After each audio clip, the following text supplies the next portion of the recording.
Morning guys, it's your boy Mkrisana and it's John. Look, look, look. Yeah, I got beaten up. I got beaten up by 14 men, 14 to 10 to 14 men. I didn't even count, but yeah, they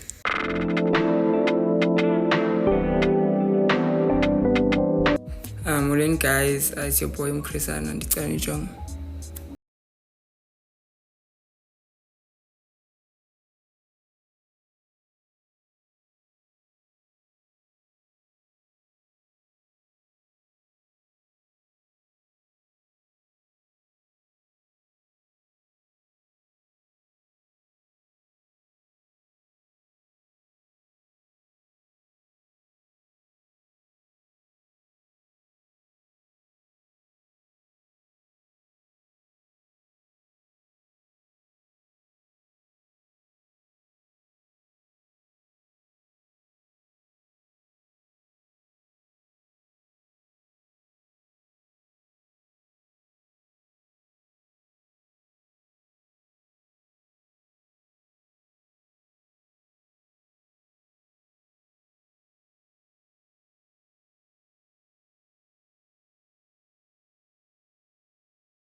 Beating me, 14 of them, because when they beat me until I was unconscious.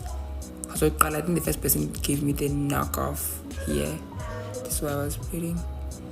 Went down and then they started everywhere, and then they started beating. Do you know when you're begging for forgiveness? That was me.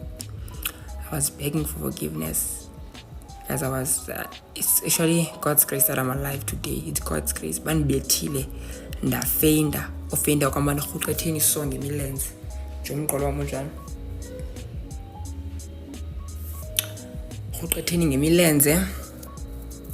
Yeah, but I don't know where they were taking me, but yeah, the friend who invited me there and then everyone in the club, they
that we shouldn't focus on those men, because it's not all of us, it's only a few of us.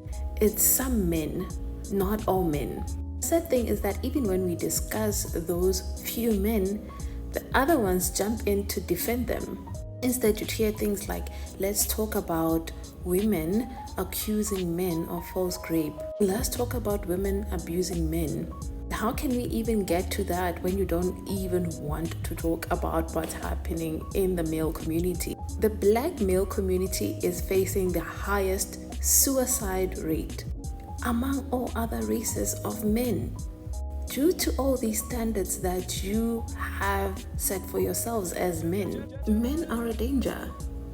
Men are a danger. Men are very violent. For the same reason, we're not going to talk about gender-based violence towards women. Femicide is the same reason we're not going to talk about the violence towards men to other men. We as a community, as black people, we will never be able to address violence that is done to black men by other black men, for the simple reason that they discard their own pain the same way they discard our own. Violence among black men is normalized that they don't even take their own pain seriously. We can see even with the friendships that males keep in the black community, they are usually surfaced friendships that never even connect with men on a deeper level. Men never have heart-to-heart conversation where you can cry to another man, or have that heart-to-heart conversation with a man about the struggles that you face as a black man. Hence again, this is why black men have the higher suicide rate, because black men took the phrase "indodai kali" literally, even though that's not what it meant. Anger is the only emotion that a black man is allowed to express. They even tell us that we are animals, and they get surprised when people treat them like animals. We as a society, we can never discuss femicide, because black men believe that it's only a few men who do it. It's not all men, and they don't want to be grouped with those violent men. But violence does not necessarily happen also with physical fights. It happens also verbally. You can be an abusive person and not even hit me, but your words can. But besides that, South Africa is the highest when it comes to gender-based violence towards women and children. It takes even people from other countries to acknowledge the fact that we as black people don't even want to acknowledge. As I stated, 10 women murdered every day in South Africa. 1,515 attempted murders against women in South Africa. So starting from July 1st to September 30th, 10,516 rape cases reported to police. Guys, the numbers do not. And when we as a society discuss these issues and bring them forth to the people so that we can look at them and address them, black men are so quick to tell us that not all black men do this, therefore gaslighting us, therefore shutting this whole thing down before it even starts. Because normally that's what abusers normally do, even those who are not conscious that they are abusers, because they know that along the lines we are talking about them, we are talking about you. You are doing the same things and you don't want to be held accountable. You are also most likely to abuse another man, violate another man, because that gives you power. At the same time, even when we tell men that men are a threat to other men, not just women, they be like, only few men. Yet a generation of women and children are dying in the hands of few men. Even the cases that this lady is talking about, those are the cases that are reported. There are cases that goes unreported. Same with cases with men that go unreported. What's going to even unalive black men is their ego. More than anything else is their ego. Because of those few reasons, it's one of the reasons why I will also not even address violence which is done to black men, because I don't want to use, or give rather, men the opportunity to justify their actions done to women. I don't want to give men ammunition to continue doing what they do to women, which is gaslighting us. They want us to just focus on them, focus on men, but they never really focus on women. Even when they date women, they focus on themselves. This is why I will never really put my focus on black men. No. I genuinely do not want to waste my time. Sincerely, no. Because the minute you do talk about them, they be like, oh well, what about forced rape? What about women abusing men? What about... It's the whataboutism that gets me to shut up completely when it comes to men. I stopped. I even deleted videos where I was protesting for black men. I stopped. Clearly, if you have the mouth and the guts to commit violence, then you can speak for yourself on it.